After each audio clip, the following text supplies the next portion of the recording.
Hello, everybody. Welcome to another episode of Fearless and Free TV.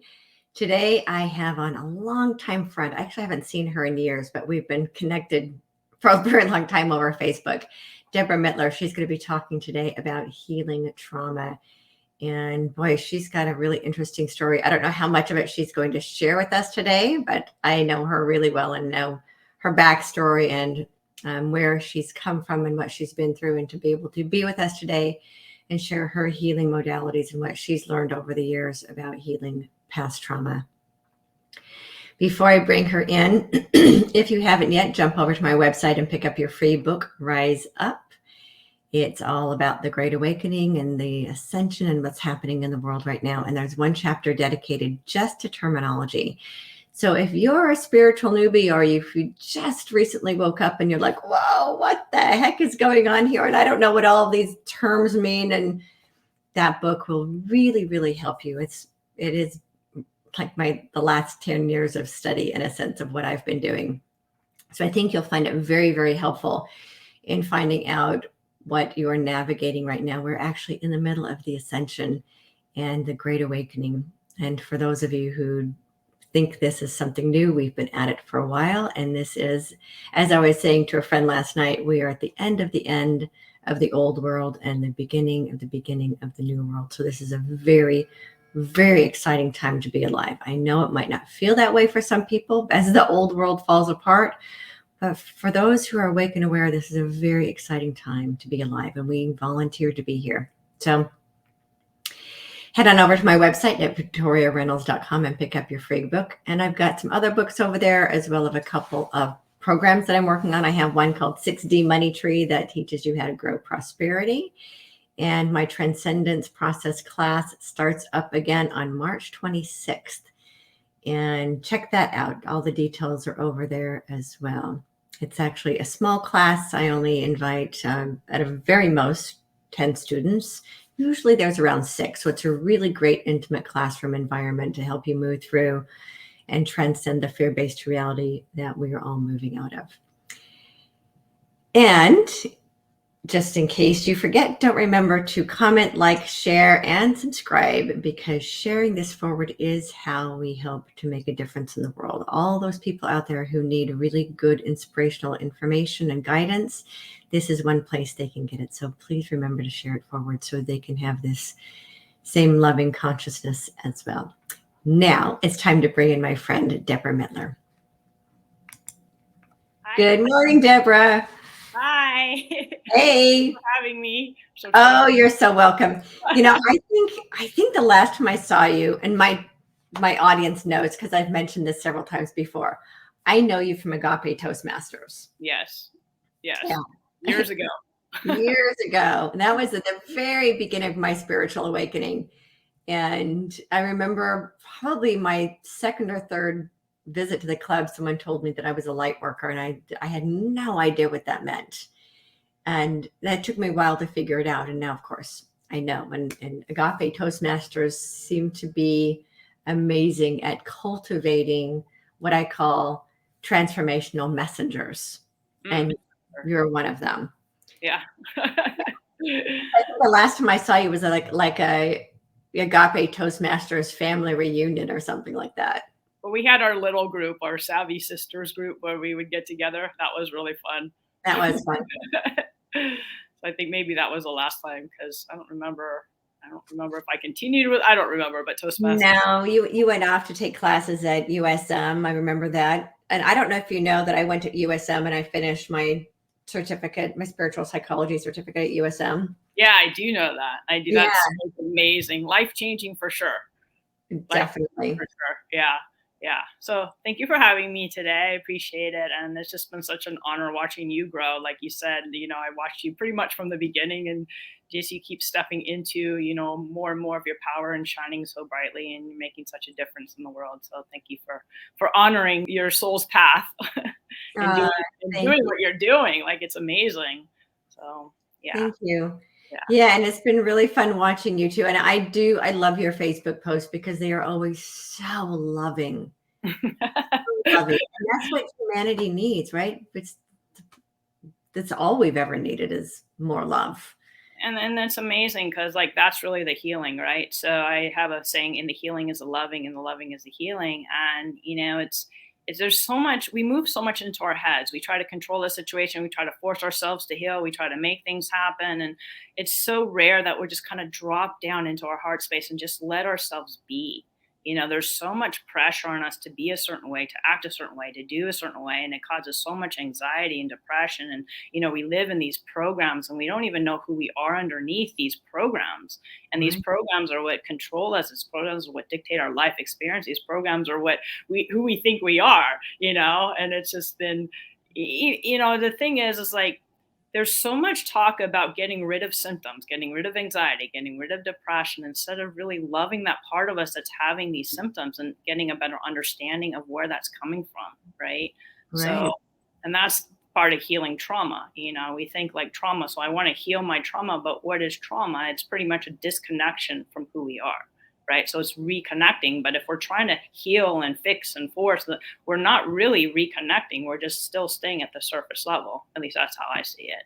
Yeah, that makes perfect sense. Yeah, Yeah. because yeah, people are trying to get, as you said, trying to get rid of the symptoms. So it Hmm. doesn't matter if they're physical symptoms, if they're mental, emotional symptoms, right? There's always an underlying cause. Hmm. Hmm. And we And keep I love that you cultivating. bring up the programming because everybody's been programmed with something. Yeah. Yeah. Yeah.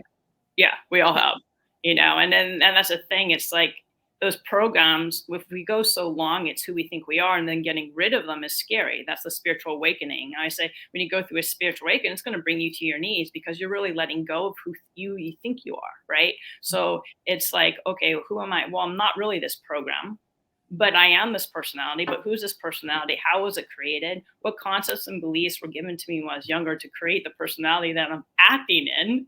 But it's not really me. I Mhm. notice sometimes, I mean, I'm still like uncovering, discovering, and watching sometimes my survival mechanisms, take over. And it's like, whoa, what is that? But it feels so real. Like when we're in it, we don't really understand it. We're just in it and we allow it to take over us. And survival mechanisms are big. It's like how we've maintained ourselves throughout our life experience. So really understanding those, why we're doing it, helping that part. I would say feel safe and loved is like my whole thing. Like helping Mhm. all parts of our being feel safe and loved instead of trying to get rid of it. I have anxiety. I should get rid of the anxiety. Well, anxiety is a part of us that's creating this experience for a reason. Why am I anxious? Do I Right. take time to figure that out, or am I just going to go take a medication? You Well, know? and that's it. And that's what a lot of people do is they just take a medication to mask the symptoms. Hmm. Hmm. And the symptoms are coming up for a reason. It's because our body, our higher self, our spirit, whatever it is trying to tell us that something is out of balance. Hmm. So Hmm. what is it that our body's trying to tell us when we're feeling anxiety? Hmm. Hmm. It might be Exactly. it might even be something clear from our childhood that's being triggered up. Which mostly that is, when we have triggers, it's like if you go to the root cause, it all stems from where it started. We think it's about the surface issue, but it's not. It's about deeper stuff. So we want to blame the person, the situation, blah, blah, blah. Why is this happening? So that person is just kind of reflecting to us how we feel about ourselves inside.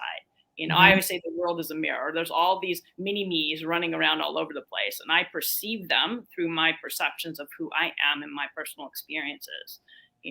So it's so great to have that awareness. It's so great to see like, hey, what am I saying this means? Like if somebody's mean to me, if I take it personally, I'm going to be hurt. If I don't take it personally, thinking like this person's just having a bad day, I won't Mhm. be hurt, and I could just hold that space of love, and that person could be who they are. And then the energy between us actually gets a lot, I say, calmer. But I can control the other person. All I can control is what goes on inside of me. And most of the time, not always, but most of the time, when we stay centered within ourselves, that person can't keep acting that way towards us. They could keep acting that way, but towards us, because there's no energy to keep that stuff going. Right. Well, You there's know? no mirror to project it back to them, right? Yeah, If exactly. they're trying to project stuff to us and all we're mirroring back to them as love, Yeah. there's no place they can go with it. But we won't do that unless we've healed. Like, for Right. instance, if we're triggered, that's our stuff, right? So I always say when I'm triggered, I take the focus off out there. Notice Mhm. what's going on inside of me. Wow, I'm feeling unworthy. I'm feeling like I don't matter. What is this like coming up for me? Wow, that person didn't call me back right away. So I'm like getting like I'm in a relationship, right? So if she doesn't call me back right away, it's like, like, so what does that mean? It's like, oh my God, like she doesn't love me anymore, right? So the mind is that, well, where does that come from? Why does it mean that if she doesn't call me back, she doesn't love me anymore? So what is that, where am I getting these meanings from? And sometimes we're not even aware of it. We just get upset inside, and sometimes if you're an avoidant, you pull away. If you're anxious, you try to make it better. So it depends on your attachment styles and all of that. And I'm talking about relationships in general, So But everything is a relationship ultimately, because it's always about the relationship with ourselves. of Always. So course, yeah. every relationship we have outside of ourselves is always about the relationship with ourselves. So when you're Yeah. talking about being triggered, it's always stopping and saying, what is it about me when I'm feeling triggered by someone else's actions? What is it about me that's asking for my attention? Exactly. And Yeah. that really takes a consciousness to be willing to stop and realize, this isn't about their stuff. This is about my stuff. Yeah. And the Where's stuff, the opportunity for healing yeah, that I'm being shown? as USM school is in session. Always. Yeah. Yeah. And the beauty of that is like, well, the beauty and the challenge, because most of us are taught to move back into our heads and try to figure it out, right? So healing is not cognitive. That's why people go to years and years and years in therapy and not really make a change. Like my story, my story, right? Yeah. So I was in and out of hospitals and treatment centers for 23 years. Nothing was changing. I almost died many times from anorexia, but I also had suicide attempts. I was also, struggling with depression, anxiety, blah, blah, blah. All they did was drug me up and make me gain weight in hospitals and treatment centers, and never really helped me deal with the trauma that was running in my tissues, in my body, in my energy patterning. They didn't understand. Well, they may have understand it, but they didn't, it was more of a forceful, you need to be better. You need to fix the anorexia. You need to fix the depression. You need to fix the anxiety.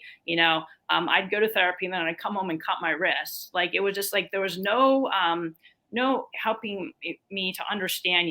Help little Debra. First of all, I'm all about inner child healing, right? So understanding that, but and it's not just about self-love. Self-love is like a blanket statement. Self-love is moving into being gentle and kind with ourselves. Self-love is like understanding like all parts serve a purpose. Instead of trying to get rid of them, help those parts, bring them into the love. Okay, anxiety, okay, hurt right now.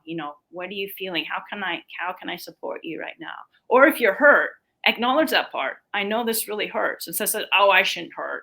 I should, I don't care what people think about me. Well, if you do, you do. To deny that creates inner conflict, right? We need to be honest with ourselves to really have that flow of energy flowing freely with our soul, So to clear those blockages, we need to be honest, and it's not easy to be honest. Right. I do care what they think about me. Ouch, that hurts. Where am I giving my power there? So I need to look at that, right? If we deny it, we suppress it, we run away from it, it's going to keep coming up somehow, some way. Maybe in a symptom, maybe in a headache, maybe in, something like that, but it's going to keep coming up. Right. And it's okay. But when it does come up, asking ourselves and really sitting and being with, like you said, not getting into your head of why is this happening to me? Yeah. It's more what I said, getting and sitting in the presence and saying, why is this happening? Yeah. Right? It's the same language, but when you move out of your head and you move into your presence, then you can hear your body tell you why something is happening. You can hear your spirit explain why things are happening to you, because everything, and this is what I know for sure, and I know you know this. Mm-hmm. Every issue is a spiritual issue, ultimately. Yeah.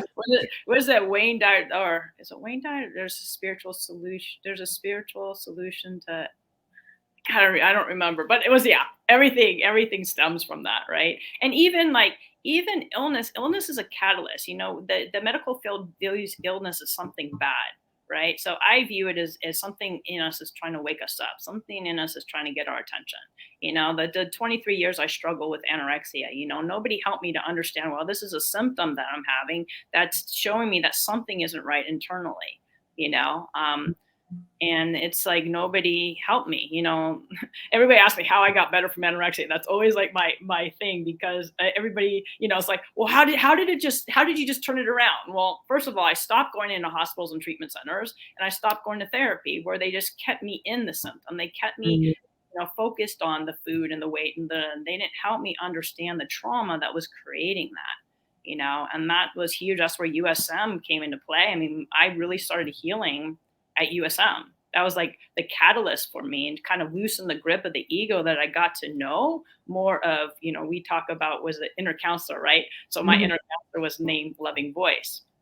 Getting in touch with Loving Voice helps me through my processes. She's this energy that channels through me, and she's this like the most loving, caring, you know, spirit that, you know, as little kids, we just want to someone to hold us, right? Say, oh, it's okay, sweetie, you're okay, I got you, you know. And Mhm. Loving Voice is just very wise. She walks me through my upsets. She walks me through my process. She like has helped me, and that's how I've learned to help myself pretty much, you Yeah. know. There's so much self-help out there, and self-help, a lot of us is putting one part of ourselves against another part, you know. So self-help, I'm gonna do this all mental stuff, and I'm gonna, you know, create a better mindset. I'm gonna create a, you know, it's like, so But that doesn't work. That's just surface stuff. yeah, yeah. And it also creates inner conflict, because you're like, you're trying to control a part of us that doesn't want to be controlled. Like, Right. a couple of weeks ago, I was working with a client, and she was having an issue. Like, I'm not going to, because it's confidentiality, but she was having an issue, and it's never about the surface issue, as you know, right? So we went into that, and we went back to, you know, where this feeling that she was having. So it's not about the issue. I get in touch with the feeling, ride that feeling. And, you know, she felt left out, but she had an issue going on that had nothing to do with that, right? Right. So when you go deeper, feeling left that way, but that doesn't compute with this outside issue. So I had her talk to that part, and that part said it's just been waiting since 5 years old for her just to acknowledge it. That's it. That's all that Wow. part needed. And she was just in tears. And I said, well, you know, I had her connect with that part, you know, help that part, da da da. And, you know, it's just crazy, because that's where the healing takes place, right? There's parts of us get frozen in time, and they get frozen in time, and they keep creating the same experiences through, you know, as we go along, until that part gets unfrozen, that part feels safe and loved, that part feels okay, and then, you know, we're pretty much free. Yeah. But those are the unconscious stuff that goes on, that the cognitive thinking cannot get in touch with, you know, which a lot of these self-help books, you know, I'm not saying there's anything wrong with it, but a lot of these self-help books stay at the mental, you Right. know. Right. And Well, and they don't do the integration that's necessary to elicit actual change. yeah, And it's not even change. What I explain to people is really what it is remembering and re-becoming who we were born as. yes, yes, And so we go through life kind of disowning aspects of ourselves and then we get to a point. So it's like, well, we're not trying to change ourselves. And we're mm-mm, not even trying to change the world. mm-mm. What we're trying to do is remember who we are. Yeah. And it takes the layering, you know, the I layers coming remember back. because it's about how we go through life dismembering aspects of ourselves until we get to a point where we remember them back in. I love that, because I was saying the first 40, 50 years, we get conditioned, we suppress, and the next 40, however long, we try to, you know, uncover that stuff, so we get back home to our true, I call it our true Right. essence, our soul's loving Yeah. essence. I used to do that too, but when I first had my awakening 10 years ago, I was like, oh, this is interesting. So you put the first 40 years putting all these layers on, right? And the next 40 peeling all the layers off. Yeah, what a Layers great and layers and experience. layers of fear-based beliefs. That's how I refer to them, are fear-based beliefs. And we put all these layers of self-protection on, and then we get to spend the next 40 years peeling them all off. Hopefully Yeah, not that long, but the more we do it, the easier it gets. And then we start to come home to that beautiful truth of who we are. yeah. We And always were.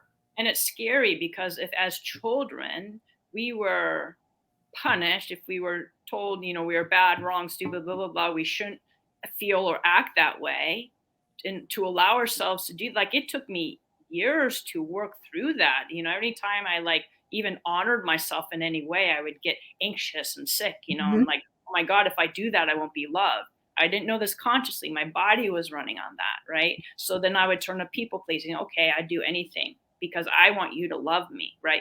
But what was I doing? I was abandoning myself. I wasn't loving me. So it didn't matter if I was people, I was still feeling that abandonment because I was abandoning me. Not if they abandoned me, I was abandoning me, Right. So it's like understanding all that. Like I said, it's not conscious. All this stuff, like if it doesn't make sense, then you found it. If it makes sense, you haven't found it. That's just how I see like I love that. It's not a mental issue. You can't fix it in your head. you So if you can't. try to wrap your head around it and make sense of it, then That's the ego controlling, right? I'm going to change this aspect of me. I'm going to turn this aspect into an acceptable human being. Well, you know what? I people please sometimes, and it's okay. I care about what people think of me sometimes. It's okay. I get anxious sometimes, and it's okay. I don't get depressed anymore, but I do get sad. yeah, Sometimes my survival mechanisms come in. Sometimes I feel shame. It's okay. Just love that part of me.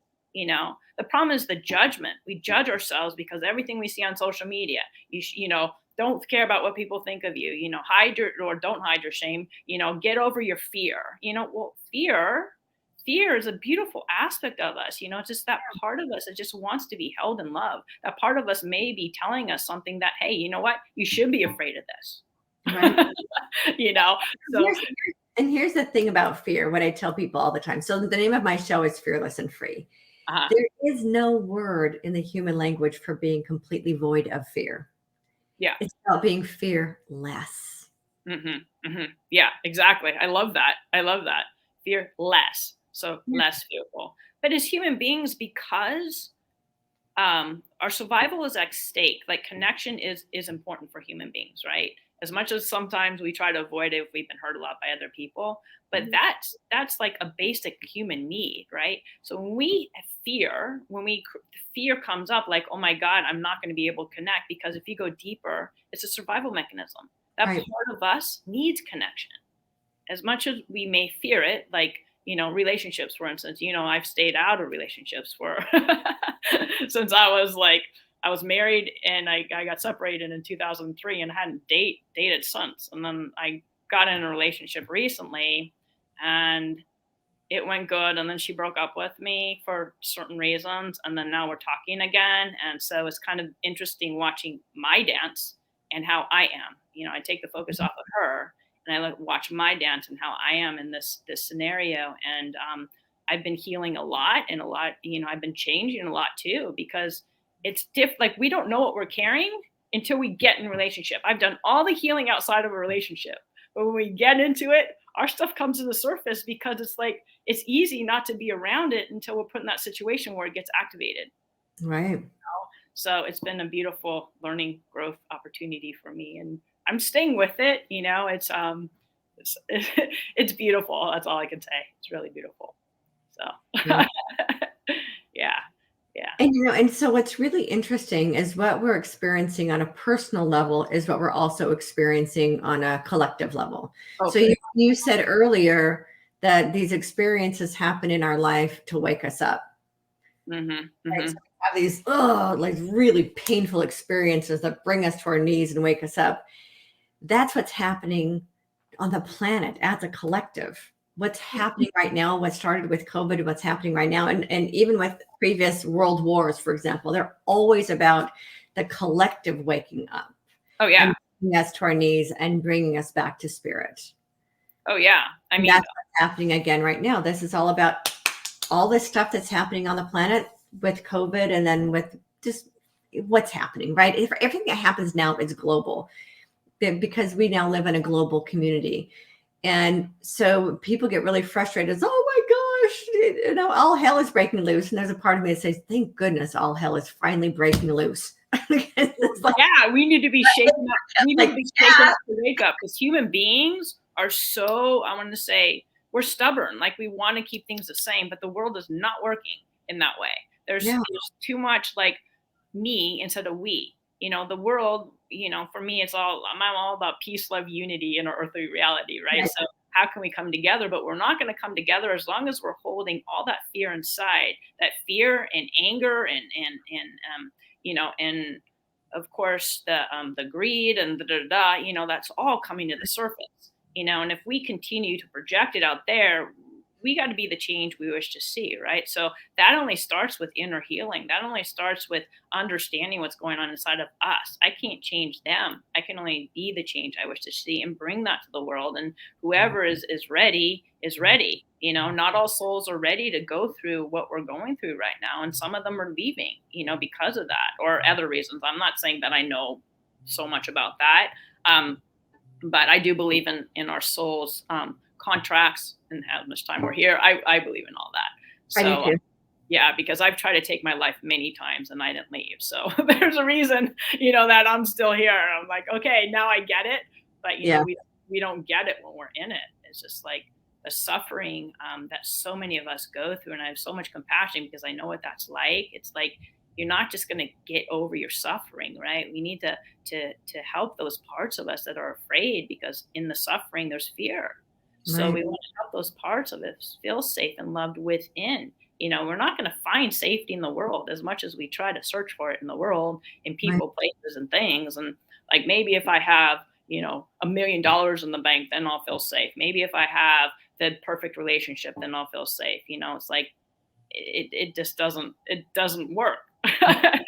And I think that's the issue. We put the focus out there because we're taught that other people know better than us, right? So we're always looking for answers out there. We're always trying to fit in and look like everybody else, and I think social media doesn't help with that because there's so much pressure. Like if you don't have a thriving business, then you're nothing. If you don't do all these things, then people won't see you as, quote, a great healer or blah blah blah. But that's all the human stuff, and the challenge is that's how humans view. So Right. what are you gonna do, right? Remain centered within. Well, can I feel content whether I have $1 million in the bank, or whether I have a thriving business, or whether I'm being at home and meditating and sending love out to the world without Right. all these extra gratifications, with all these extra ways to prove my value and worth because I have $1 million, right? Because of all of that, right? Am I worthy? I'm worthy because I'm me. I'm worthy because I'm connected to God's source loving energy, and I'm allowing that energy to flow out from me to everyone and everything. The ego Right. wants evidence. Well, but that's all part of the programming. Yeah, Right? exactly. The part of the programming is you have to have this, you have to have that, and the safety and the security is found in someone else taking care of us. Yeah, And really, it's in here.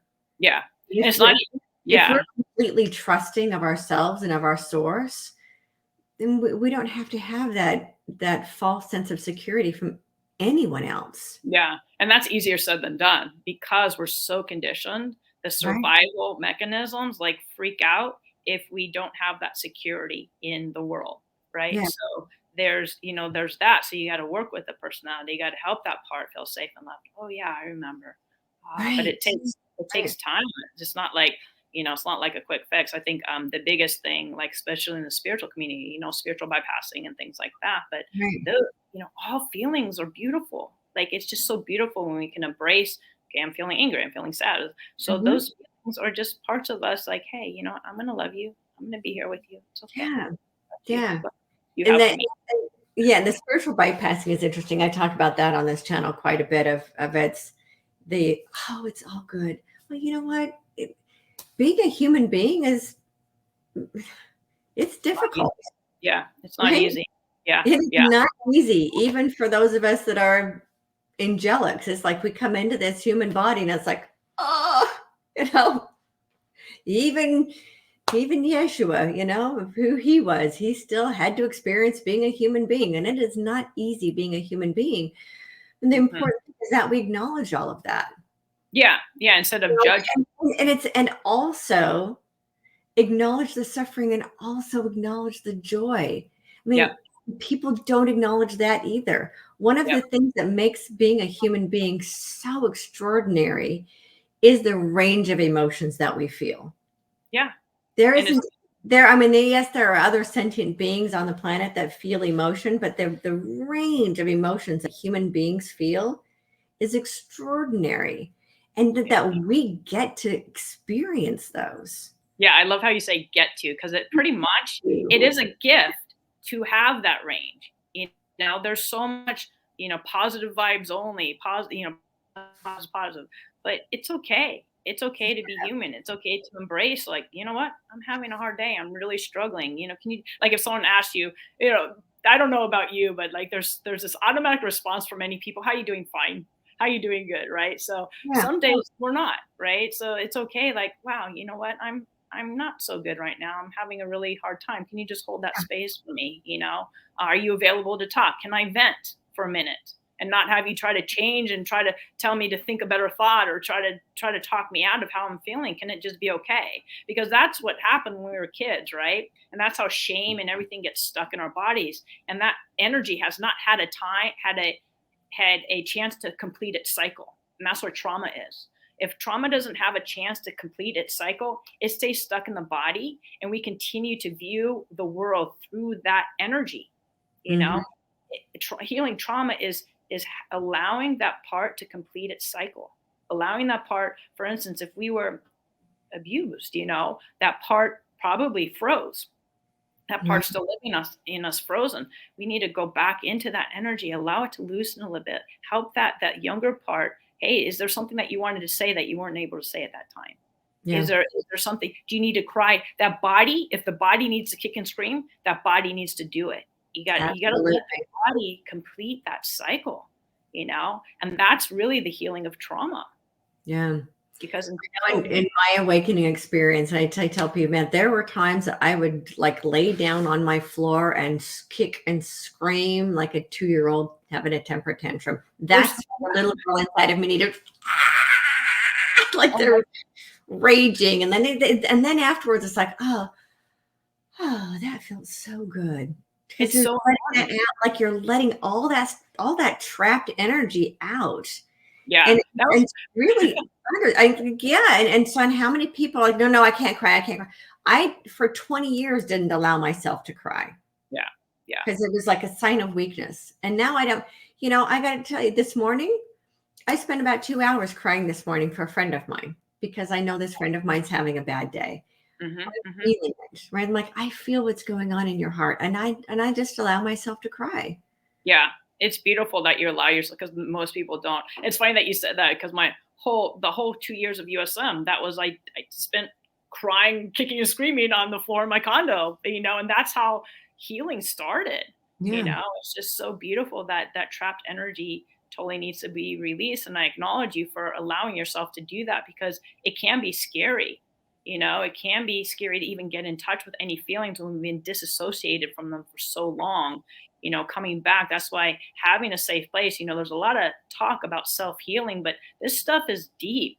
You yeah, want to be able to be held in a container of love. Like when I see clients, they're like, wow, I've never been able to cry, or I've never been able to be so honest because your presence is so safe for me that I could finally share things that I've suppressed for so long.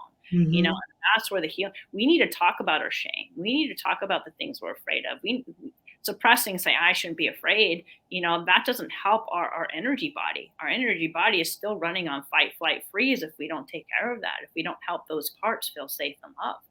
You know. yeah, absolutely. Yeah. I mean, there's one time, and you're gonna love this one. There was one time on my floor, the temper tantrum, and there were two aspects of myself, like battling it out in my head. Yeah. Yep. Like, okay.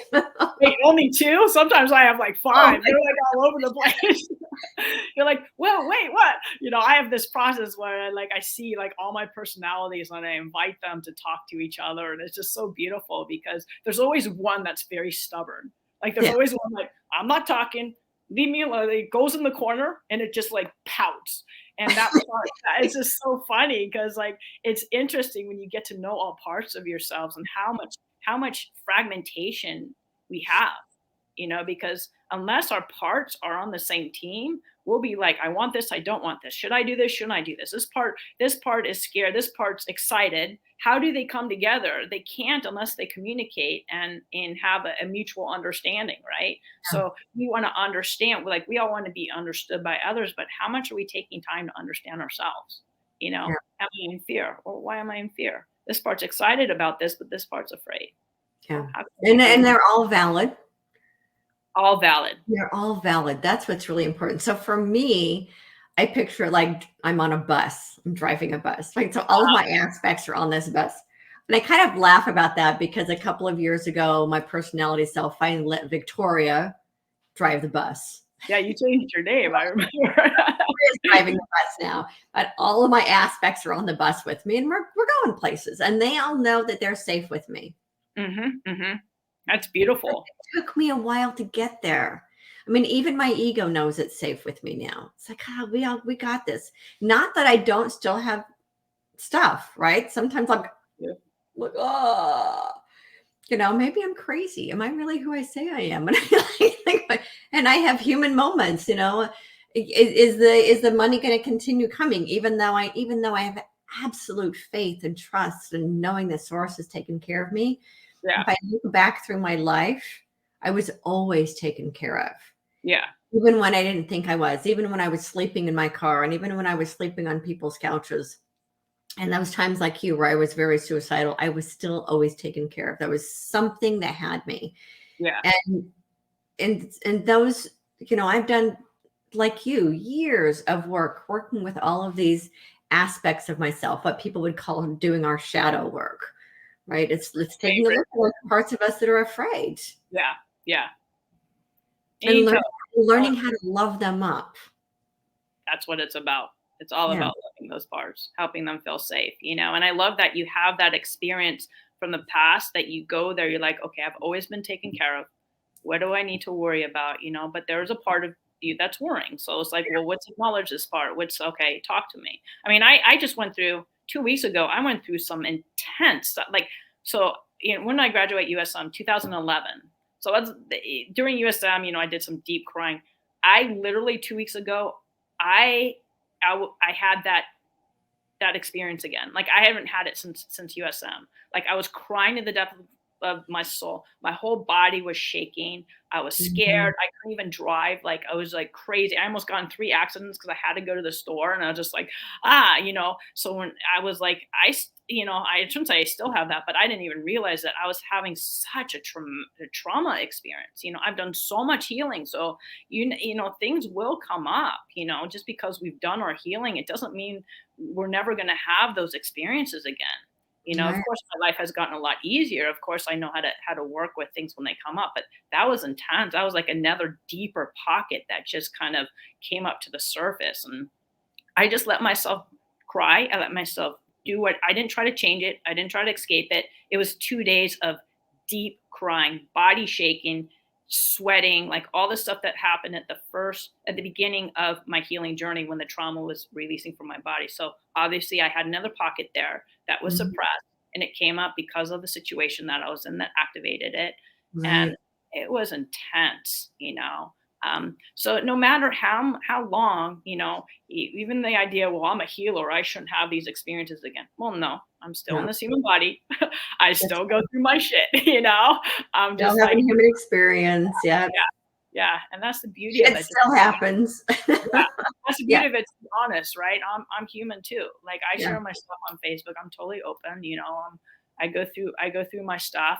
The difference is I don't let it take me down like I used to. Like I don't live in depression. Like it's just like, okay, I'm going to allow whatever it is being released from my body, let it be released, And afterwards I did my writing, I did my process, but I didn't try to stop it. I didn't try to reframe it. I didn't try to do anything for 2 days. I just let that stuff release so I can be more clear about what was actually going on. Right. Right. Well, and the thing is that now you have the tools to be able to work through it. That's the important thing for people to understand, that we still have moments, right? We still have difficult times. As you know, I went through a divorce. That was not easy. Yeah. He was the love of my life. Yeah. Yeah. But I had very clear guidance that I needed to let him go. And that was not easy. My kids staying now, my daughter, Jacqueline's decided to spend more of her time with her dad than with me. That's not easy. Yeah. Yeah. So life still happens. The difference is, I am having a very emotional day today. I'm feeling my friends having a hard day today. Mm-hmm. I'm not having a hard day, but I'm feeling someone else's energy. And that's the other thing too, that sometimes when we're feeling this, sometimes it's not ours. Yep. And so sometimes I'll sit with and go, wow, why am I feeling this? Oh, it's not mine. It's someone else's. And sometimes when I really feel it, I'll go, oh, this is the collective grief I'm feeling. So some of us are actually here processing for the collective. So it's really important that we sit and go, oh, okay, I feel this. What I'm feeling is actually not mine. It's the collective grief I'm feeling. And so I'm helping to process the collective grief. And there's a lot of that happening right now. There's a collective fear that's happening right now. Well, let's dig out our toolbox and help the collective process what's happening right now. But what we have, and what I really, one of the things I teach my students is to learn how to have the tools. Because once you have the transformational tools, then you have them for the rest of your life. You can just go into your toolbox and say, oh, what tool is it that I need right now? Yep. So little of humanity is equipped right now with the tools. Yeah. Yeah. And that's what helps, working with you, working with someone like me, like my clients, I give them, write-outs. So like I work with them so they understand how to go through it. So when they're not in session or later on when they no longer see me, they have that with them that they can refer to. But most often they've done it enough that they naturally do it. Like they stop, aware or whatever. So it's just so beautiful to learn. Those tools are so important. We can't really, without the tools for me, I was having a hard time just being in my body. I was always in that. I always wanted to disassociate. I always wanted to run away. I had exercise addiction where it's like I had a feeling and then I had to go exercise. Right. And when I first went to USM, I made it a point that I was not going to use my quote vice to run away. And that's when, like I said, my body was shaking. I was sweating. All the trauma was surfacing because I wasn't run away. People just the thing went out. It's back now. It's like, oh no, right in the middle of something really good. And that the courage to not run away is a big thing, right? So you were having your eating disorders because you were disassociating from your body. And so I had a thing with running away. And I got to the point where I was like, you know what? I'm not going to run away. I'm going to stick it out this time. So USM was the first thing I did that I actually finished. Me too. I almost didn't finish. And I'm like, you know what? I'm going to finish this. I finally finished Toastmasters. Yeah, I did drop out the first month of the year. And I came back. So, wow, that's so amazing. I didn't know that. That was the first thing I ever finished too. Yeah, I'm like, I'm going to finish this. Yeah. Wow. And that's something, see, my soul, like, I remember when I dropped out after the first one and I literally did not sleep for a week. And my soul just like, you call back, you go pay in full. So you're in. Like, I wasn't doing the monthly payments. My spirit said, pay in full. So I paid in full for that whole year. Oh, so because you had that commitment then, yeah. You need that commitment, right? So like, that's so important. If we don't have that commitment, we'll be wishing, well, I can get away with this. I can only do this. I can, just like that commitment it's a commitment that we make to ourselves, like when my clients come to me, like, it's important. Like, okay, so, the whole money thing, of course, is an issue for a lot of people. But to me, it's like, okay, I'm doing this for me. Like, my client saying that, like, if they're committed, they're going to pay for the 6-week program and really commit and be all in, because if they're paying every session, it's not a full commitment, right? So I can get out of this, but healing, it's important to stay with it. And it's not about forcing ourselves to stay with it. It's about, okay, I love myself enough. I'm going to give myself this chance. I'm going to work through my stuff. I'm going to learn how to be more present and loving and gentle with myself. Because that's how we feel more at ease. The more we judge ourselves, the more we criticize ourselves, the more we force ourselves to fit in, to do what everybody else is doing, is what creates angst in the body. And we actually disconnect ourselves from listening from within because we're trying to do everything out here. and it's never going to bring, we're searching for happiness out here, but happiness is being able to feel okay inside, to feel at Mhm. ease with who we Right. be. That inner peace, inner Yeah, peace, inner right? peace.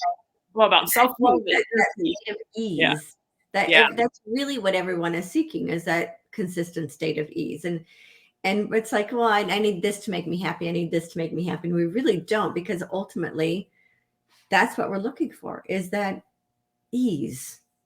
I think it's the instant gratification when we get something that, like, we Well, get that's excited not. about it.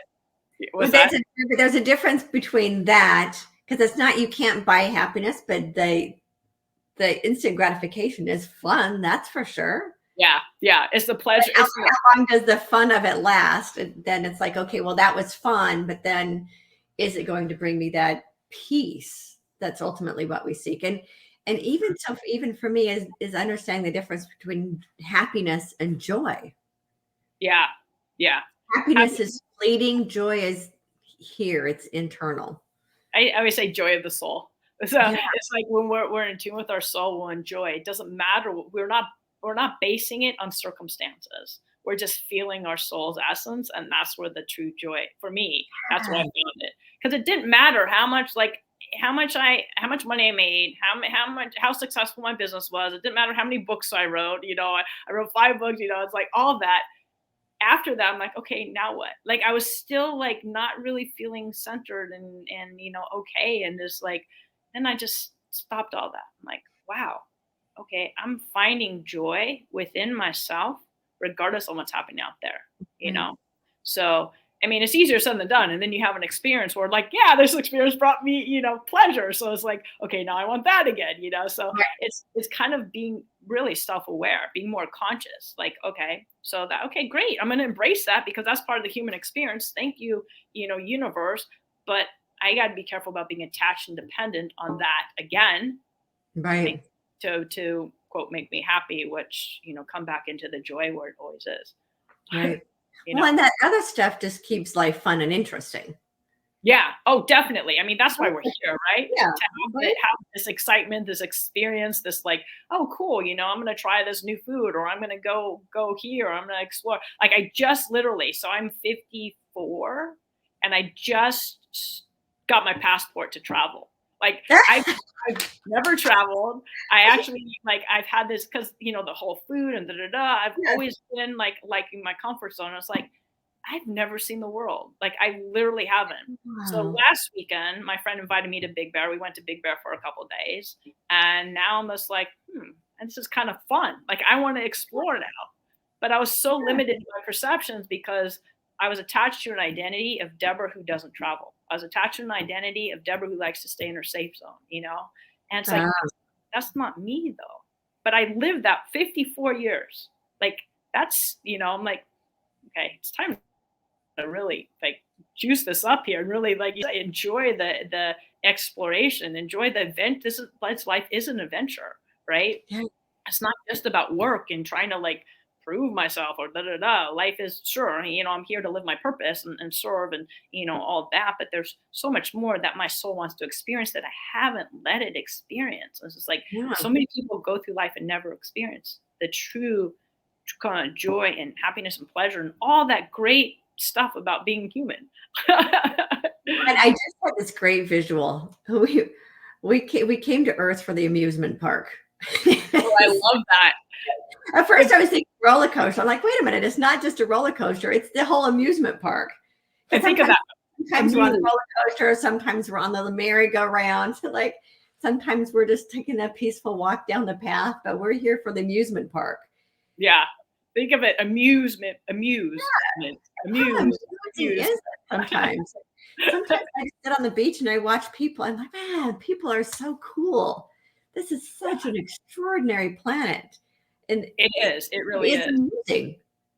It really is. And people are amazing. Like, it's just so, I love talking to people. I love, like, I'll go walk down the street and just talk to everybody I see. And I'll be in the market and I'll just talk to people because I love getting to know people. I love, like, kind of wanting to understand their perception of the world and how they live. And because we all have such different understandings, and many of us just want to be right instead of taking the time to understand what the other person's world is like. You Right. know, it's like it's crazy, but that's how we connect. Like, oh wow, I see it this, but this person sees it this way. Maybe I could understand them a little bit more, so I could see, maybe expand my perceptions and points of views instead of just staying so limited in quote what I think I know, which I don't even know Right. if it's true, right? And unfortunately, our social media isn't helping that at all. It's like it's driving the division even more, and people are only getting, because the algorithms are only getting fed information that agrees with their perspective. And I've been saying for the past couple of years that if we're going to move out of this bottleneck that humanity is presently in, Hmm. we got to be able to have conversations with people we don't agree with, and just sit That's so down and important. have these conversations of why do you see things this way? Why do you, and have these conversations so that we can now create, because we're constructing a new reality. If we're Yeah. going to construct a new reality that works for everyone, we Hmm. need to be able to have these conversations with people that we might not agree with, and Yeah. find out why they feel the way they do, and then come to solutions and resolutions that work for everyone. And there's our solutions available that do work for everyone. Yeah. But first, Yeah. we have to stop canceling each other out just because we don't agree. Yeah, it's such it was, it's the ego, and again, it's a protective mechanism. So right, so if I'm wrong, so if you go deeper, that part of us that feels wrong won't be loved, so it needs to feel Yeah, right, right? So it needs to, as a protective mechanism, because if I'm right, then I feel good about myself, but feel good about yourself for what? You're right, so yeah, it's self-protection, right? it's, That's, I mean, that's really what the ego is. And this is why there's some of the spiritual communities like their ego is bad. I'm like, look, the ego's not bad. it's just a scared The part of ego's us. just a part of us that's trying to Yeah. protect us. Yeah, yeah. Yeah, And it's a beautiful, and not only protect us. I mean, we need our ego. Like, they talk about it at USM, the learning line and the spiritual line. So the right. ego helps us through the learning line. The ego helps us through this quote physical experience. Yeah, It's a beautiful thing. It's like I always say make peace with all parts of ourselves, right. because there's nothing wrong. And what is the ego anyways? Like it's just a part of ourselves, It's right? just So we part of just it. know So it. it's about learning how to love our ego too. And that's one of the things I've been saying to people, that anytime we hold resentment toward any aspect of ourselves, Hmm. Or try to get rid of it or suppress right? it. And so it's like, so we got to learn how to love our ego. We got to learn how to love in my case, one of my personalities is my aspects I call the scaredy cat. I got to learn to love scaredy cat. Yeah. Learn to love mean mommy. I thought it was, I Yeah. just gave them new jobs. Mean mommy became mother bear. And scaredy cat became my inner lioness. I just gave them new titles and powered them. But first, I had to accept that. Wow, there are these aspects of me I've been trying to disown. Oh, Then I yeah. gotta love them up, and then just give them new jobs to do. I love that. Yeah, I love that. Yeah. And the ego's just, I see the ego. For me, I see the ego like a hurt little boy. Yeah, And it definitely. just wants to feel safe and loved. And And when love. it feels safe and it feels loved, and it'll show us things that it's like, hey, I'm not feeling safe here. This is why the trigger is coming up, Yeah. right? It's just this aspect of ourselves that's showing us where there are areas of our life where that still need our attention. Oh, And definitely. and so now I have amazing conversations with my ego, I and love it trusts me to take care of it. I think that's what's important. So it's like having that strong self, which I call a basic self, taking Yeah. care of all of our quote mini parts, right? Yeah. So, but in order for that to happen, we need to get in touch with our basic self. In Right. order for that basic self, that strength, that I call loving self, whatever, to really take care of those parts. Now, if we're not in touch with that and we're just living in our conditioning and the ways that we are survival, then it's really hard to take care of all those parts because we're going to be judging those parts, you know, Right. Yeah.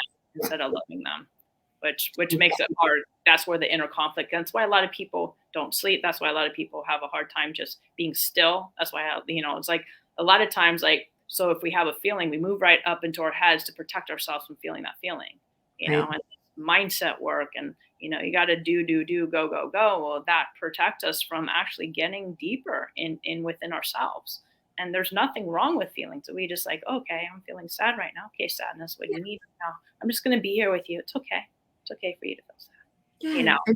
and just be that. And so what people really need to understand from all that is, yes, the inner work can be scary, especially in the beginning, and Hmm. it's so incredibly rewarding. Oh yeah, I mean, I always say, yeah, it is. It's scary at the beginning, but then if you think about it, it's more scary to live in a suppressed state and not really get to feel at ease inside. Right, In that anxious. It's more scary to do that and to go our whole lives not really knowing who we are inside. right. That to me is more scary. And always being afraid of what life is gonna throw at us, and always being afraid of this happening, all these always being afraid of all of these external things happening to us, Yeah. and when we go inside and we do our inner work, and we learn to find that power within ourselves, Mhm. and Mhm. it's kind of like I'm getting like the visual of like an oak tree, right? Mhm. Mhm. And you're sure in your foundation. And then whatever wind, whatever storm gets thrown at us, we're strong in that foundation of who we are. Yeah, yeah. That's the work, I think, just in general, right? Yeah. So getting, like I said, getting to know ourselves so we can take care of all the fearful parts, the happy parts, Yeah. whatever, just kind of like, okay, I see you. Just making peace. I always say making peace with all parts of ourselves. Right. And that's where the quote healing, integrating, and it's not even like a lot of people, I need to heal this so I can feel better. Well, that's where healing gets misunderstood. I Right. always say, I want to love this so I can feel at ease, you know. Right. Um, Right. Because and I've taught my audience this before, that disease is actually dis-ease. It's being out of a state of ease. So ultimately what we're looking for in the healing is a restoration to that space of ease mhm. that is, what human beings are intended to be, is to go through life in this state of ease. And it doesn't mean, again, that stuff doesn't happen, but it's like being able to be calm in the storm, kind of speak, like be at ease within ourselves even through the storms of life. Yeah, yeah. And that's where I think acceptance comes in. Okay, Yeah. this is happening because the more we try to resist those painful experiences, the more we try to resist those things that we don't want happening, the more we create that resistance in our body and the more we feel anxious within. And It's more like, what yeah, is, yeah, it's not easy. It's not, I mean, we're not accepting the situation and saying this is how it's going to be and I can't do anything about it. The first step is acceptance. So we that can is happening. really, yeah, and we can come at, okay, are there any steps I can take? Is there something in me that's asking for my attention? Can I Right. take some physical action? But we can't do that until we can accept the situation. Just like we really can't heal until we accept those parts of us that we don't like. So a lot of people like the whole like for women especially, and for me because of eating disorders and stuff, my body, right? So I hated my body. I used to cut my wrist and face. I used to self mutilate. I used to do all kinds of things. And the thing is, like, I was trying to hurt myself instead of love that part of me that was feeling insecure, to love that part of me, to understand like why I wanted to do that, instead of like letting that part just act out. That part just needed my attention, but it was always looking to daddy to get that love, which it was, we all have that, right? Right. Daddy didn't love me. Oh, I'm bad. And it's interesting you talk about daddy, because I use the the masculine God in that sense too. People feel like he doesn't love me. Hmm. Hmm. People feel disconnected from themselves because they don't think God loves them because of the mistakes they've made. So I Oh mean, yeah, the big daddy in the sky, right? There's that that plagues humanity as well. So I work with a lot of people on that, and understanding that we're all worthy of love. yeah, Mistakes are just learning lessons. Like that doesn't make us unworthy of being loved. That source loves us no matter what. yeah, Unconditional love is unconditional. yeah, yeah. That's why I like Christ consciousness. And it's like That's the Christ consciousness, right? It's pure and it's unconditional and it is no strings attached.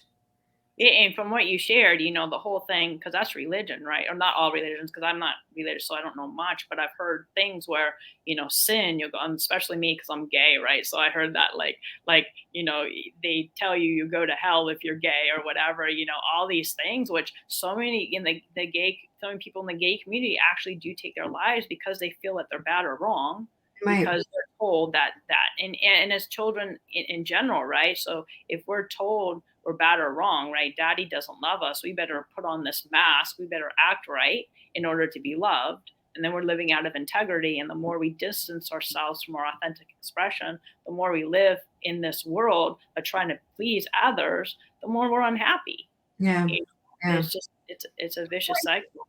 And that's so I'm not a religious person, and a lot of my audience, some of them are, but they're more spiritual than religious. So a lot of the people who follow my channel are people who have had spiritual awakenings. And they're trying to navigate, okay, now I've walked away from my religion, now what? So I do help a lot of people navigate that. And that guilt, sin, shame, all of that's all fear disguised as love. Yes, definitely.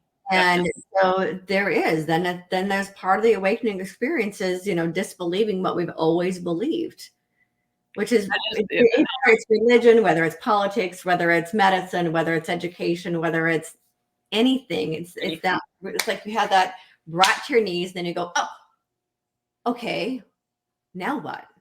Yeah. And then you suddenly start to realize I got it to disbelieve everything. And what you're talking about is disbelieving the belief that you have to be loved from outside of yourself, the disbelieving and that you have to waste away to absolute nothingness, right, in order for people to love you. And so it's not just religious beliefs, of course, but that we have these fear-based beliefs everywhere. They have permeated, they're part of the conditioning, they're part of the programming. And so what we're doing is we're deprogramming ourselves from all of these fear-based beliefs that just are a part of being a human being. Yeah, and we don't even realize that we fall into a trance. We live in a trance-like state. So I do hypnosis, right?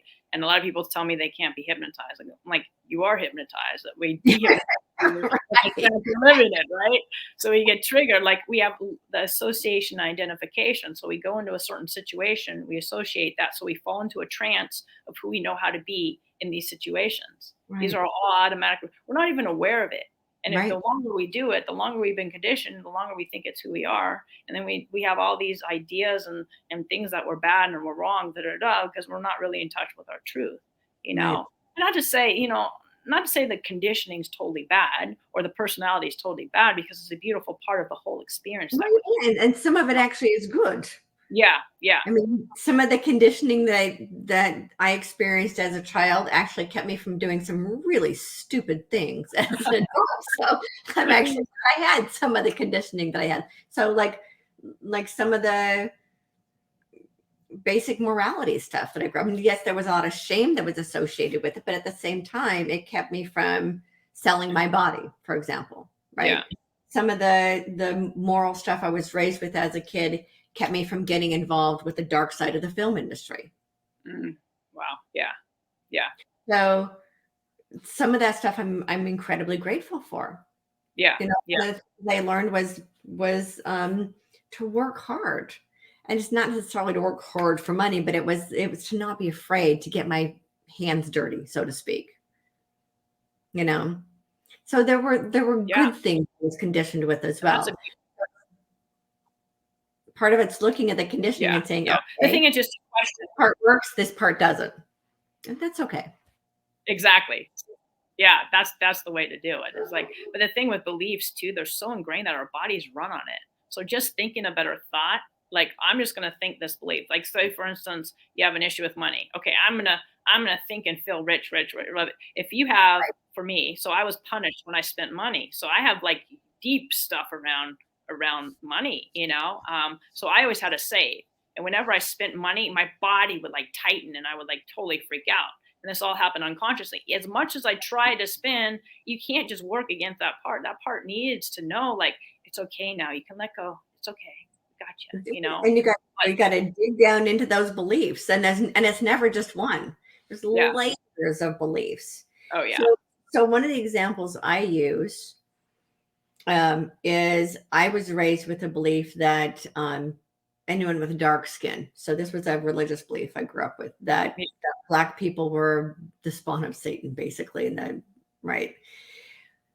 So, and I'd never met a Black person until I was 12 years old, came to California. And I remember touching this girl and expecting her to feel like a snake because that's what I thought I'd been told Black people felt like, so I touched her. I was like, oh, she's soft like me.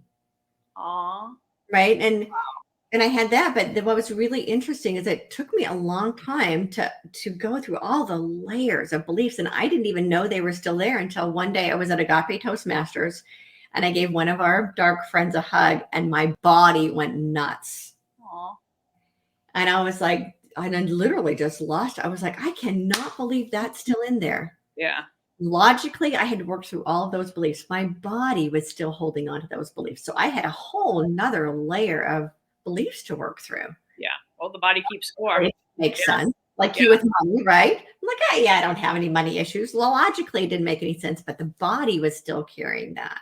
Oh yeah, and it didn't matter. I've taken so many money courses. I've done like all that, and just recently I've become more free, but there's a little sticky stuff there, but I'm getting freer. I mean, that was an issue that came up with my relationship, and money stuff came up. I was just like, and I let it take over, and it just like it got in the way, and that's what happens. It's like those are survival mechanisms. It's like we don't have control, they just like happen, and we don't even mean to do it, but we Yeah. do it because it's like this is the way we felt safe.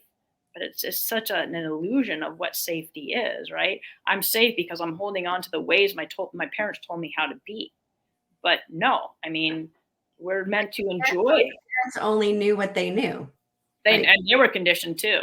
And it's interesting that you bring up the money thing, because what I know about you is you've always been taken care of.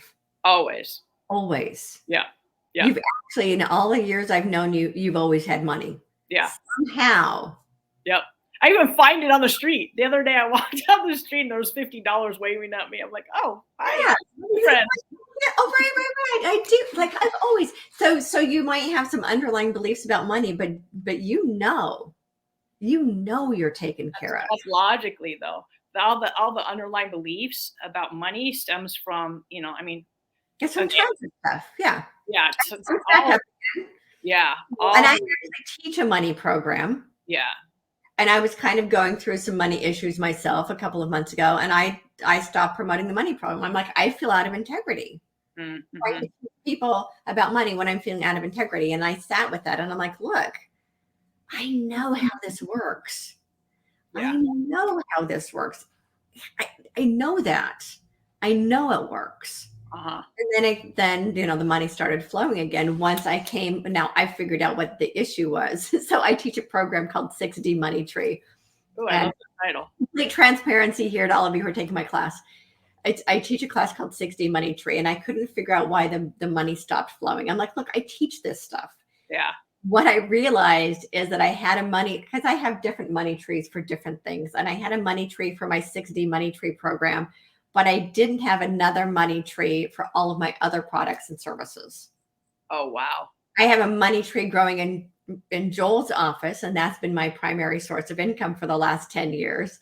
Like, oh my gosh, I didn't have a money tree for my other products and services. So as soon as I created a money tree for all of my products and services, the money started flowing again.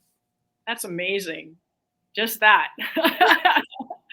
Well, but you've also worked with some underlying stuff, right? Not just doing money. I've had years on my money issues, because I used to laugh. I'm like, you name the money issue, I had it.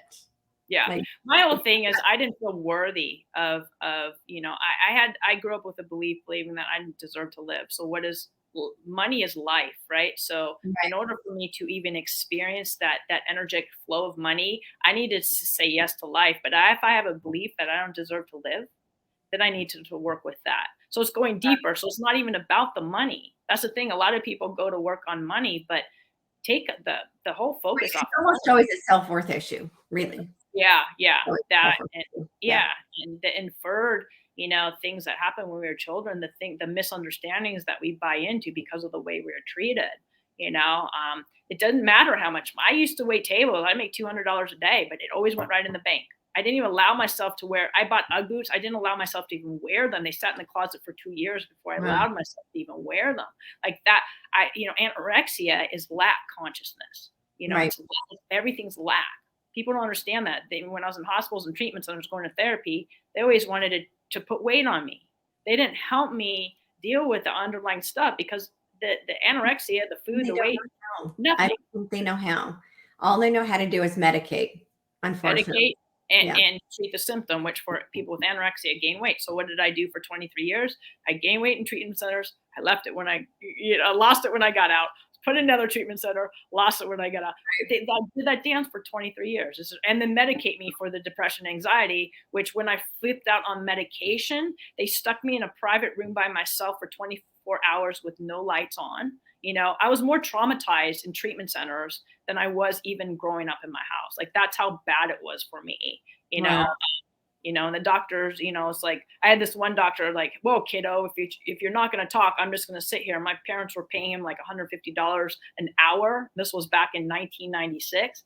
And then he would ask me questions. This was a psychiatrist, right? So he stuck me on medication, which I never wanted to take, but my parents were like, you have to take it, and flipped out, got suicidal being on meds. But I also got suicidal because he was telling me about his other patients who tried to kill themselves in ways they did. So I go to a doctor who Gosh. fills these things in me. It's like, whoa, that's what I say. If people ask me how I quote got better, I don't even know what better means, but how I don't have like the symptoms, I get anxious sometimes, sure. I'm not saying my food is perfect, whose food is perfect, right? But I'm not 80 pounds, I'm healthy, I got my periods back, everything, my body restored itself, Wow.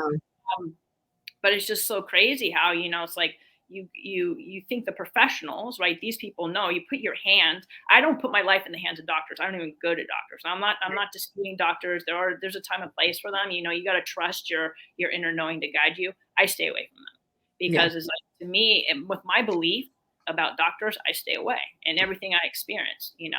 So, and not to say therapy works for some people. It didn't work for me, right? Therapy was more of a power struggle. You're going to eat this or you're going to go in the hospital. That's what my therapy sessions were about. And so, but what we know is what people really need is spiritual psychology, which is different than therapy. Now, there are some therapists who also have a spiritual psychology training. Thank goodness. Yeah. And a lot of them, some of them do, but they're trying to, like, talk therapy doesn't work. All it does is just repeat the cycle and keeps people stuck in this talking place. But the actual tools that are actually needed is to have that, which I know you do, is to create that loving space for people to be able to go deeper into their issue resolution. Yeah. And not right. The issues, we actually dig in and help people resolve them. Yeah. And sometimes you don't want to do that right away because you don't want to, like, that person needs to feel safe before you go right. Like, Absolutely. If I don't, you're ready to go the root cause on the first session, we're not going to go there. We're just going to build that safe container for you. You get to know me, I get to know you, just so the nervous system can calm a little bit, so we can do some breathing exercises, so we can help that person feel safe. So, they have that moment in time where, oh my God, my whole life I've been running. Now I have a place where I can feel safe. Now I could actually breathe and let go. Now I can be okay with however I feel, and nobody's going to judge me. Oh my God, what a relief that is. Now I can talk about all these things I'm afraid of, that I'm ashamed of, and it doesn't have to stay inside of me. What a relief that is. Now I can understand like where all this is coming from, where that relief is. That doesn't mean I'm bad or wrong. It means that I have a survival part of me that created these issues that I'm having to protect me. Wow, I love this part of me. It's not bad or wrong, and neither am I. Absolutely. Yeah. So. Wow, what an amazing conversation. I can't believe we've been talking for a long time. Did I go over time? How long? I try to keep my shows around 1 hour, and this has been an hour and 15 minutes, but it's just because it's so good. And I really think it's going to be so helpful for people. So why don't you let people know how to find you? And you said you have a class that you teach. What is that? Oh, no, I don't have a class. Actually, I'm creating. I had a 6-week thing that you do. Well, I have rapid transformational healing. That's the kind of the process that was created through me. But it's basically, my basic working is, healing trauma, which is really making peace with those parts of us, understanding inner child healing, shadow working, basically building a more loving and harmonious relationship with ourselves so we can experience more peace, love, and harmony with others and within ourselves. So Okay. it's yeah, I mean, there's so much to it. It's really hard. I mean, self-love, inner peace, like, so what does that mean, right? Well, what it is because I talk about self-love all the time, and it took me a long time to grasp that. When I was in the self-help books in my 20s, right? They're you got to learn to love yourself. I'm like, seriously, I don't even like myself. Let's Yeah, what start does that there. even mean? Yeah. I had to get to a point where I even liked myself. Yeah, yeah, And that's the the thing. idea of self-love, I didn't grasp that until in the last 10 years of, oh, I see. Self-love is really about the relationship I have with myself. So self-love is self-respect and self-honor and self-forgiveness and self-gratitude and all of that, all of the self-consciousness to be not to be self-conscious, right? This the self-centered about being centered within ourselves and that's developing this relationship with ourselves. Yeah, And that's not something that's like, ooh, I love myself. It's like, nah, man, that takes some work to yeah. undo 40 or 50 years of not even liking ourselves. Oh, yeah. I mean, I And remember like, when someone, like for yeah, I you, remember, like with me, I went through years of self-loathing. Like I just wanted to get past the self-hatred. Can I just get to self-like? yeah. Can I just feel at peace with myself? Like, even Yeah, start there. Like, can I, yeah. I mean, and that's the thing. It's like, I remember when someone told me, you just need to love yourself. I'm like, I have no concept of what that means. no concept at Plus, all. I would look at people and be like, what the heck are you even talking about? Like, yeah. Plus, if self-hatred is a survival mechanism, you're not going to love yourself. Like, if yeah, you love yourself and you lost love because you honored yourself or you took care of yourself as a child, yeah, that resistant part's going to come up and say, no way am I going to take care of myself. No way am yeah, I going to love myself. So it's like working with that energy, and it's not like a quick fix. Oh, I love you affirmations in the mirror, because if you're saying something and your subconscious mind isn't believing it, I don't care how many times a day you say it, there's going to be like this there's gonna blockage. be a part of you that says that's a lie. Yeah, Yeah, yeah, yeah, you're not gonna believe it.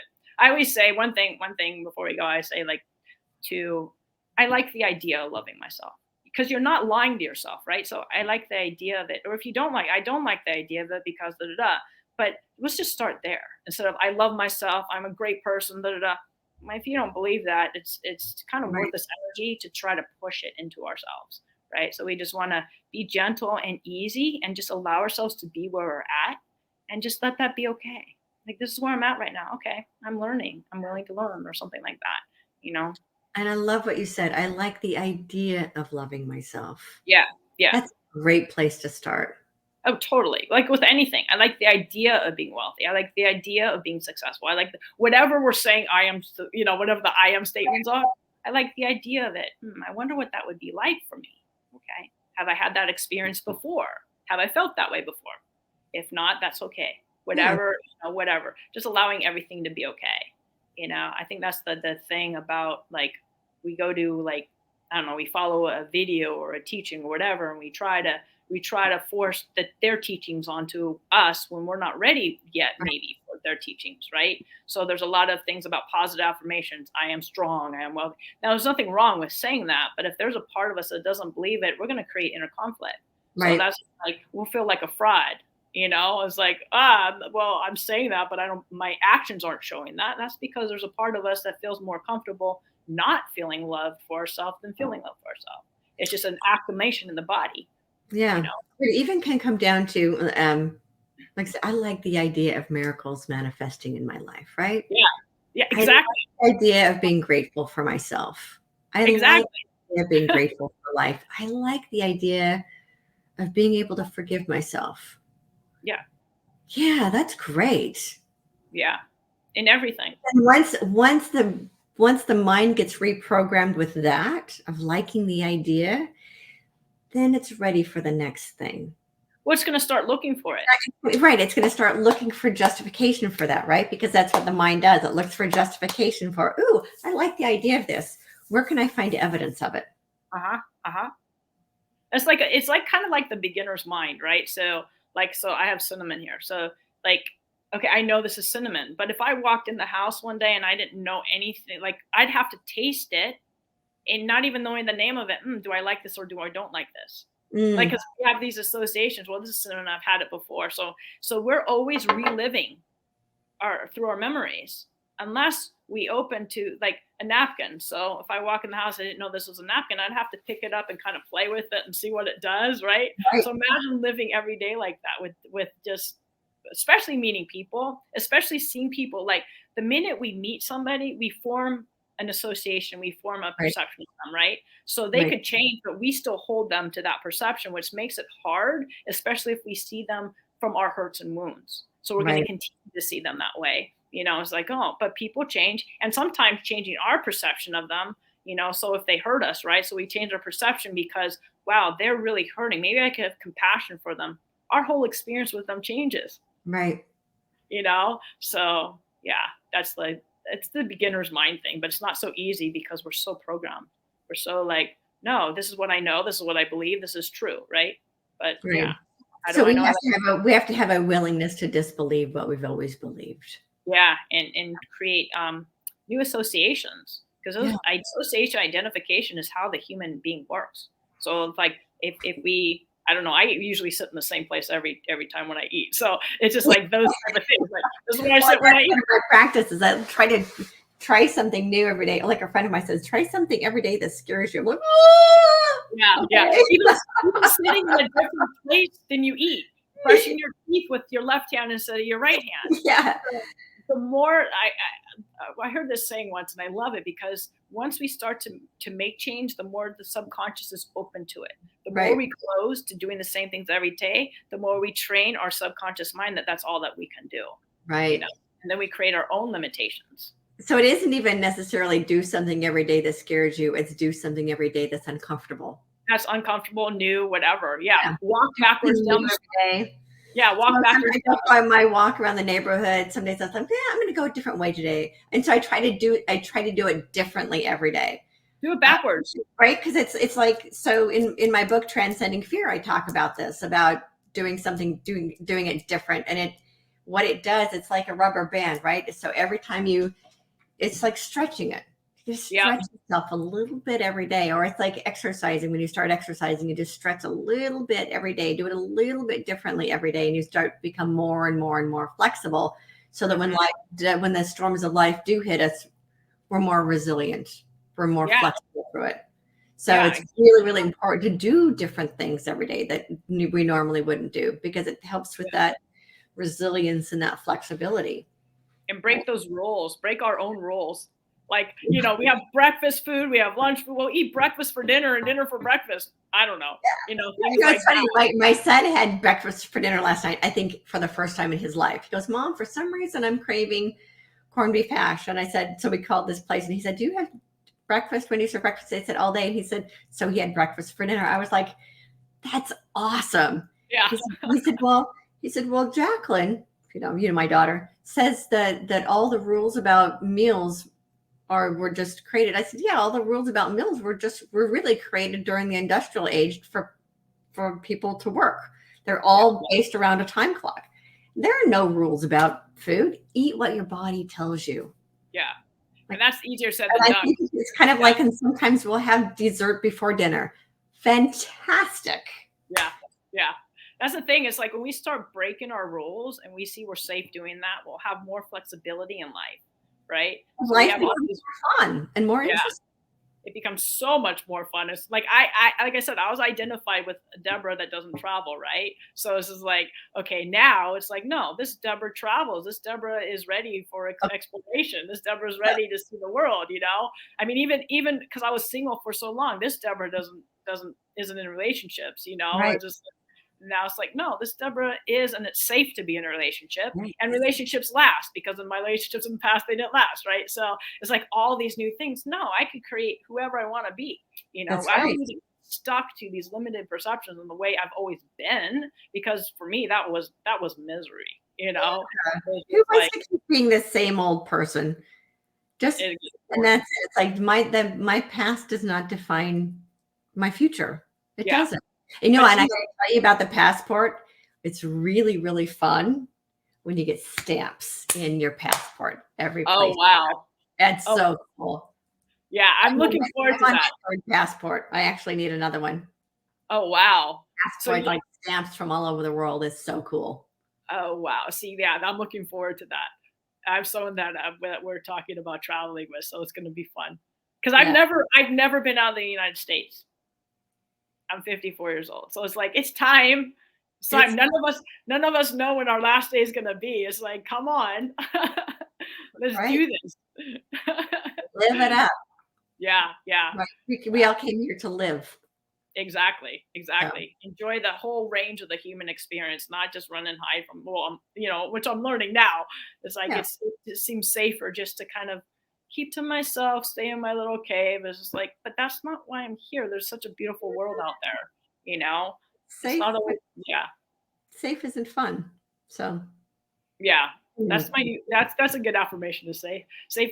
Actually, it feels good, like something like that. It feels good for me. I had to say it feels good to spend money, and at first it was just like that part of me is like, no, it that one doesn't. took that one took me a while to get to too. And Yeah. I didn't realize how bad that was until one day when Joel and I first met, he gave me $100 to go spend on myself, and I put Uh-huh. it in my checking account. Yeah. See, that's how I was too.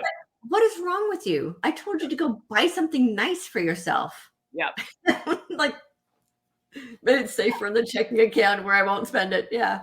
Yeah, and for me, like, if I spent money, I was punished. So imagine what happens, like, inside if somebody, like, did that with me. Like, I was in Palm Springs, I think a couple years ago with my friend Stuart. We played he put money in the slot machines. I'm like, don't, no, I'm going to pay. And we won. I was chasing him around the casino trying to give him the winnings. Like, I couldn't take it.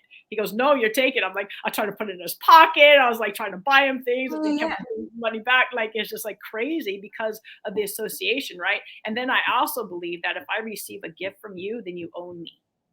So I Yeah. had a hard time receiving, which Very, and and yeah. yeah, that is an issue that a lot of people have. A lot of people have an issue with that receiving is much more difficult than giving. Oh yeah, so And much. that's a self-worth issue, right? Yeah, That, yeah, and yeah. one of the things that I learned at USM and I use all the time, and every time I use this, I know I'm teaching. When someone gives me anything, a compliment. I mean, how many people have a difficult time even receiving a compliment? We have to justify it. I still do. And right. And what I've gotten really good at doing is saying, thank you. Thank I you. gratefully receive that. Yeah, because what And you're doing is you're receiving that person's love. yes. If you're And not, if we don't receive it gracefully and gratefully, we're actually stealing the joy they get in giving. exactly. Yeah, And how yeah. fair is that? We're actually taking the joy away from them. Well, that's what my friend Stuart was telling me. He goes, Deborah, it makes me happy when I give to you. Can you like just let me be happy? Yeah. But it's hard when we have that experience, like, especially with me, like you own me if you and I receive your gift because that came from a relationship, a past Right. relationship plus it came from my parents, right? So I would have if I had to have to beg for something, if I got it, then I would also, I need to act in accordance with my parents' rules, or it would be taken away. Like my Right. ex-boyfriend, if I didn't behave, he would take the stuff away that he bought me. My Yeah. parents would do the same thing, right? So I didn't want strings attached. I didn't want to be owned. I didn't want anything like that. But now it's just like, and that was an issue in my business too. How can I keep the energy flowing? So I was giving away so many free sessions because Oh my gosh. Yeah. yeah. I had to get to the point where I was okay with charging. Oh Not, and yeah. I didn't like the Yeah. word charge. I had to get to the point where I was okay asking for a tuition for Yeah, my and it's training. not even that, it's an energy exchange. So it's like take the focus off money. It's how we're exchanging this energy. So it's Yeah. such a beautiful. If it's off balance, it's not healthy for one, but it's not helping a person also. And it doesn't help the clients either because they don't appreciate there's that kind of it can it can lead to a feeling of guilt of getting something for free and not Yeah, reciprocating. I think that that energetic exchange is necessary. so necessary. But it was hard at the beginning. I was like, Well, it's man, one of the laws of the universe, the law of reciprocation. what If Marianne Williamson there had. isn't Yeah, a reciprocation, then someone isn't fulfilling their part of the reciprocity. yeah, And basically what it does is it it can create clogs in the system and yeah, in their own prosperity, not ours, but also for the person who's not able to reciprocate. that Yeah. we're actually creating blocks in our own flow by not being in this continual reciprocation. Yeah, and Yeah. that's even with paying our bills, right? Oh yeah, I bless all my checks We when I pay our bills with I pay my electricity bill with gratitude for the electricity, and I'm reciprocating for what I've received. yeah, exactly. I know I So, had these guys all, came in. all these, all the money issues are there's just so much so many layers and layers and layers to it. So Yeah. we actually should go. We've been on for an hour and a half. Thank you so much. This was so And we could turn this into a regular conversation because there's just so much good stuff here. Yeah, thank you for having me. I so love. I mean, it's like I think we speak the same language, which made it a nice flow. You know, because Yeah. it's like we have the same understanding, work through the same stuff. You know, we're kind of doing the same kind of work in the world, so it's just so beautiful. And I just so appreciate you. Like every time I see you on the feed, it's just so beautiful. And watching you grow, watching you come back home to yourself and just shine in the beautiful, amazing ways you do is so inspiring. Like I'm like so in awe. Like you every time just right now, your presence just kind of activates like this beautiful energy within me. So thank you so much. Thank you. Thank you so much for honoring me with your presence and for your beautiful words and for sharing with the audience your learning Yeah, and your yeah. growth. And I'm Thank you. still learning. Yeah, yeah. Yeah, So wait, you know, as someone said in USM, when we're done with learning, yeah. that's when we leave. So That's what we leave. Yeah, that's why I'm still here. But yeah. yeah, so if anybody wants to, I have blogs on my website if you want to read. It's livingintheloving.com. So you can go to my website, find out what I do, blah, blah, blah, all that stuff. Yeah. Wonderful. Thank you All right. so much for being here. And I'll put your website and everything in the comments below, in the description below. All right, cool. Thank you so much. So great to see you. So good to see you too. All And right. for all of you who are watching, thank you for being here, for your loving presence on the planet, and for the work that you do. As I always say, remember to hold your light so high others can't help but see their own light. Together, we are creating a world of peace, harmony, love, and prosperity for all life on earth. And as always, get bold, be fearless, and live free.